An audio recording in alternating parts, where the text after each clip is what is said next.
আসসালামু আলাইকুম রহমতুল্লাহ বারাকাতুহু। প্রিয় দর্শক ও শ্রোতা, আজকে একটি অপ্রিয় সত্য কথা বলবো। আর্জেন্টিনা ও ব্রাজিলের সমর্থক ভাইয়েরা হয়তো খুব রাগ করবেন, তবুও বলি, আমরা কি জানি মানুষ এবং চতুষ্পদ জন্তু তথা পশুর মধ্যে পার্থক্য কি? এই প্রশ্নের উত্তর জানতে হলে আমাদের ফিরে যেতে হবে মানব সৃষ্টির ইতিহাসে। আল্লাহ সুবহানাহু তাআলা একদিন ফেরেশতাদের ডেকে বললেন, ওয়াইদ ক্বালা রাব্বুকা লিল মালাইকাতি ইন্নী জাইলুন ফিল আরদি খলিফা। আমি পৃথিবীতে প্রতিনিধি সৃষ্টি করতে চাই। প্রতিনিধি হচ্ছে পৃথিবীর প্রতিনিধি, এই গ্রহের আবাদের, এই গ্রহকে চাষাবাদ করার দায়িত্বশীল। ইতিপূর্বে এই গ্রহে দায়িত্বশীল ছিল জিনেরা। তাদের পাপাচার এবং অনাচারের পূর্ব অভিজ্ঞতা থেকে ফেরেশতারা বললেন, আপনি কি এমন সৃষ্টি করবেন যারা পুনরায় পৃথিবীতে পাপাচার এবং অন্যায় ছড়িয়ে দিবে? আল্লাহ সুবহানাহু ওয়া তাআলা বললেন, আমি যা জানি তোমরা তা জানো না। আল্লাহ জানতেন এই মানুষের মধ্যে মুহাম্মদ সাল্লাল্লাহু আলাইহি ওয়াসাল্লামের মতো সর্বশ্রেষ্ঠ মানুষও থাকবে। আর মানুষ যখন তার সর্বশ্রেষ্ঠ রূপে পৌঁছে যায়, তখন সে পৃথিবীর আর সকল সৃষ্টিজীবের চেয়ে সত্যিকার অর্থে শ্রেষ্ঠ সৃষ্টিজীবে পরিণত হয়। মানুষের মধ্যে এই শ্রেষ্ঠত্বের যে মানদণ্ড, সেটি মানুষকে মূলত পশু থেকে আলাদা করে দেয়, চতুষ্পদ জন্তু থেকে ভিন্ন করে দেয়, আল্লাহর অন্য সৃষ্টিজীব থেকে পার্থক্য তৈরি করে দেয়। আর সেটি হচ্ছে মানুষের বিবেক, মানুষের চিন্তা শক্তি, মানুষের দায়িত্ববোধ এবং মানুষের স্বাধীন সিদ্ধান্ত নেওয়ার ক্ষমতা, আর আল্লাহ প্রদত্ত মানুষকে দেওয়া বিশেষ জ্ঞান। আপনি চিন্তা করেন, মানুষ যদি আজ থেকে তার চিন্তা শক্তি হারিয়ে ফেলে, বিবেক বিবেচনা বোধ কাজ না করে, শুধু খায়, ঘুমায় এবং ফুর্তি করে, বিনোদনে ডুবে থাকে, কোনো প্রকার কোনো দায়িত্ব পালন না করে, তাহলে একজন মানুষের জীবন এবং আমাদের আশেপাশে থাকা যে কোনো চতুষ্পদ জন্তুর জীবনের মধ্যে কি আদৌ কোনো পার্থক্য আছে? প্রিয় দর্শক ও শ্রোতা, সারমর্ম কথা হচ্ছে, মহান আল্লাহ সুবহানাহু তাআলা মানুষকে এই বিশাল গ্রহ পৃথিবীর দায়িত্বশীল করেছেন। এই দায়িত্ব পালনের যোগ্যতা তাদের মধ্যে তৈরি করে দেওয়ার জন্য তাদেরকে জ্ঞান দিয়েছেন।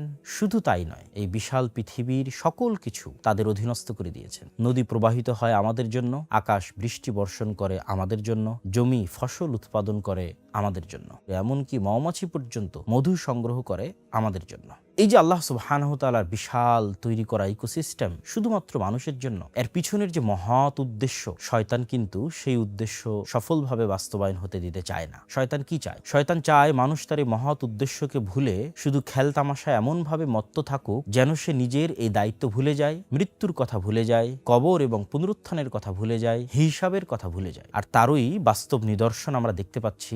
একটি উদাহরণ, ফুটবল বিশ্বকাপ। যে যুবক ফজরের জন্য ঘুম থেকে উঠতে পারে না কিন্তু রাত জেগে খেলা দেখে, সে কিন্তু স্বাধীন নয়, সে মূলত শয়তানের গোলাম। সে নিজের সময়ের এবং নিজের বিবেকবোধ চেতনাবোধের উপর কোনো প্রকার কর্তৃত্ব রাখে না। তার সময় এবং তার বিবেকের উপর সম্পূর্ণরূপে কর্তৃত্ব প্রতিষ্ঠা করেছে শয়তান। যে হাজার হাজার টাকা খরচ করে বিদেশি পতাকা কিনে অথচ তার প্রতিবেশী অভুক্ত থাকে, সে কোনো যুক্তিতেই নিজেকে ওই মানুষ দাবি করতে পারে না যে মানুষকে আল্লাহ সুবহানাহু ওয়া তাআলা সৃষ্টি করেছেন, বরং সে আসলে পশু এবং চতুষ্পদ জন্তুর স্তরে নেমে গেছে। যে প্রজন্মের আদর্শ হয় মেসি এবং নেইমারদের মতো খেলোয়াড়, কিন্তু তারা নিজেদের নবীর সিরাত জানে না তাদের পূর্বসূরি বীর পুরুষদের কথা, কিন্তু জানে বিদেশি খেলোয়াড়দের ক্যারিয়ারের প্রত্যেক আদ্যপান্ত।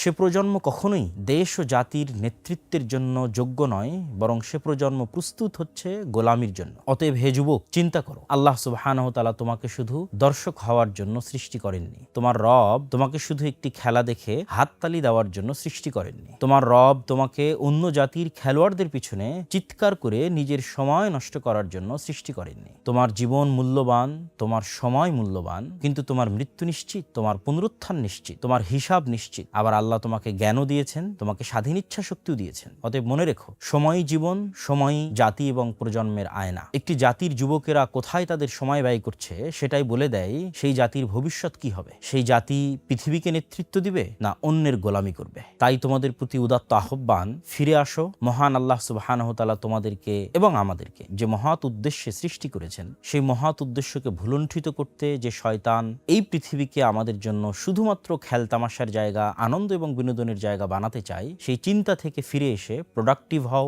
দায়িত্বশীল হও, নেতা হও, চিন্তাশীল মুসলিম হও। বিনোদন ও খেলতামাশার নামে শয়তানের গোলামি বন্ধ করো এবং আল্লাহ সুবহানাহু তাআলার গোলামির মাধ্যমেই জীবনের প্রকৃত স্বাধীনতার স্বাদ আস্বাদন করার চেষ্টা করো। আল্লাহ সুবহানাহু তাআলা আমাদের সিরাতে মুস্তাকিমের রাস্তা এবং জান্নাতের রাস্তা এবং আমাদের মুক্তির রাস্তা সহজ করে দিন। আল্লাহুম্মা আমিন। আসসালামু আলাইকুম ওয়া রাহমাতুল্লাহি ওয়া বারাকাতুহু।